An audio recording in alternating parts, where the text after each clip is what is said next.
and we have liftoff of Soyuz ST-31 mission. It's very exciting. There's always a bit of tension in these moments, and we are launching in plane 5 today of our 12-plane constellation. There's still a long way to go, 4 hours journey before all the 36 satellites will be released.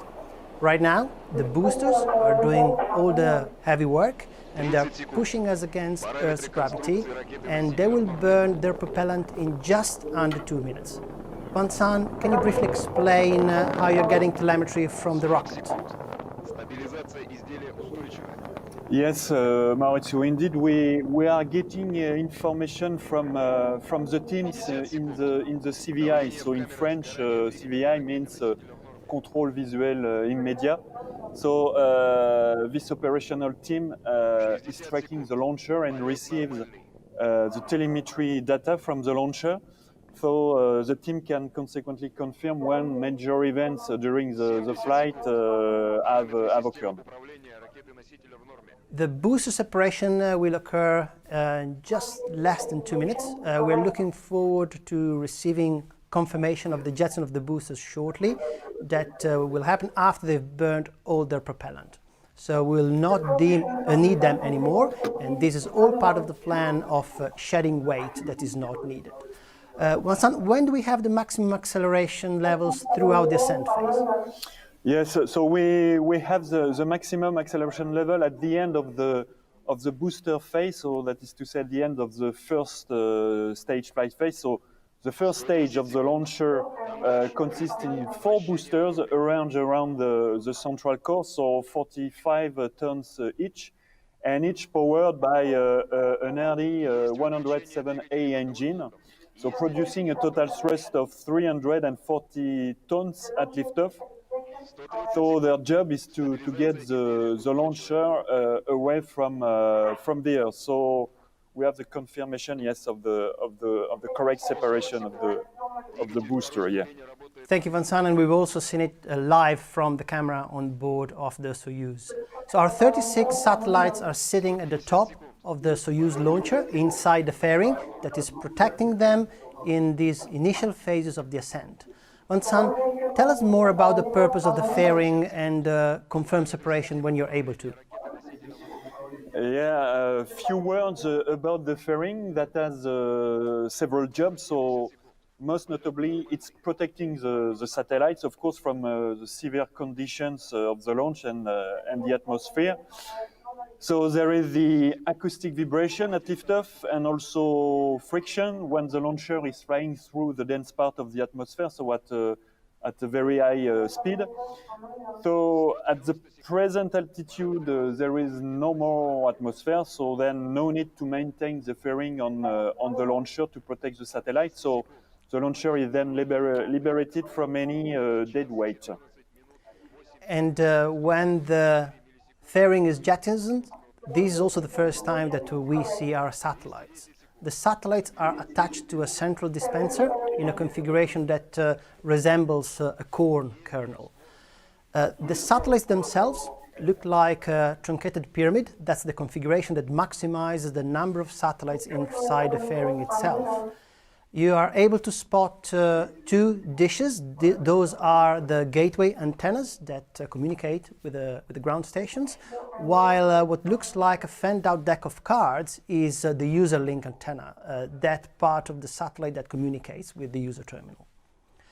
Now, Vincent is going to take us through an animation that explains the different phases of this launch. Well, the tonight's mission of the Soyuz started with the 4 booster phase, so during 2 minutes. After the separation, the second stage of the launcher, so the core stage, took the reins during less than 3 minutes, and the fairing is then jettisoned. So after that, few seconds before separation of the core stage, the third stage is ignited, and the central core is then separated. 9 minutes and 22 seconds after liftoff, the third stage will be separated from the nose module. The nose module consists in the frigate upper stage, the dispenser, and the 36 OneWeb satellites. The frigate upper stage mission will start with a first ignition of its main engine to reach the intermediate transfer orbit, followed by a long ballistic phase. And the second ignition will be performed for circularization and injection into the satellite separation orbit.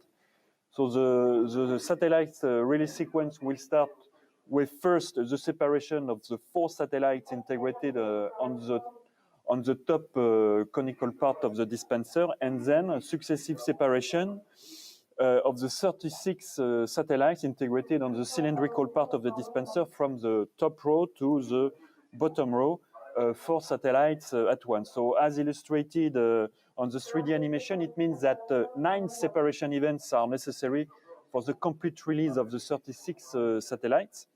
And between each separation event, the sequence is identical, so 19 minutes, which consist in a series of maneuvers. So first, a tilting of the nose module, then a boost of the frigate attitude control system with a very small delta V during few seconds to ensure enough distance between the satellites and avoid any collision.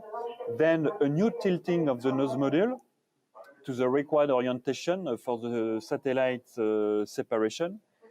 And the separation is ordered by the frigate upper stage, so it is a smooth separation ensured by relaxation of specific springs. So the end of this complex release sequence occurred a little bit less than 4 hours after the liftoff, with the 9th and the last satellite separation. Thank you. That really helps everyone that is following us from home to understand the journey that awaits our satellites very soon. We are now at the end of the second stage phase. Vincent, can you tell us what's going on now? Yes, so the second stage is now separated, and it is the turn now of the third stage to burn. The third stage is powered by an RD-120-24 engine, producing a thrust of 30 tons. It burns for approximately 4 minutes and 30 seconds. The launch phases are always extremely exciting, and we are looking forward to confirming stage 3 separation. While waiting for that, let's take a moment to highlight that we're also deploying our ground network infrastructure, the key elements of which are the satellite access portals distributed across the globe that will enable commercial service introduction and continuous connectivity at latitudes higher than 50 degrees north by the end of 2021. Now we're coming closer to frigate ignition. Vincent, can you update us on the progress?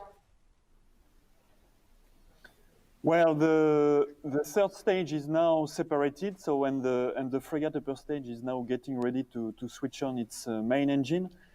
So the first step is called the pre-burn phase for a duration of 55 seconds. So it's giving a quick burst of acceleration to push the fluids back in the tank. So this is the first step of the frigate mission.